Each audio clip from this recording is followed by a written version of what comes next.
আজকে যে প্রস্তুতি সমাবেশ হয়েছে, নানা বিতর্ক ব্রিগেড সমাবেশ নিয়ে অবশেষে আপনারা সবাই ঐক্যবদ্ধ হয়ে বসলেন, কি বার্তা দেবেন ব্রিগেড সমাবেশটা নিয়ে? এত বড় একটা মহা সমাবেশ হবে আর তার পিছনে বিতর্ক থাকবে না, এটা হতে পারে? বিতর্ক করার কোনো জায়গা নেই। আস্তে আস্তে আলহামদুলিল্লাহ সব অর্গানাইজেশন, সব ব্যক্তিত্ব সবাই এই সমাবেশের পাশে এসে তারা সহযোগিতার হাত বাড়িয়েছেন। আগামী 26শে এপ্রিল কলকাতার ব্রিগেড প্যারেড গ্রাউন্ডে ঐতিহাসিক সমাবেশ হবে।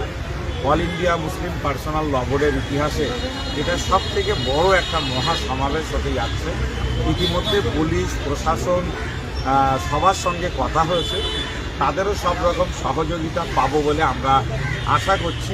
পুলিশ প্রশাসন থেকে তারা বলছেন যে এত গাড়ি কলকাতায় আসবে, বিগত দিনে এত মিছিলের কোনো গাড়ি কলকাতায় আসার অভিজ্ঞতা তাদের নেই। আমি বললাম যে আমাদের সব জায়গায় রাজ্যের বিভিন্ন এলাকায় সুষ্ঠুভাবে সমাবেশ অনুষ্ঠিত হচ্ছে, এখানেও সুষ্ঠুভাবে সমাবেশ হবে এবং পুলিশ প্রশাসনের কোনো রকম উদ্বিগ্ন হওয়ার কারণ নেই।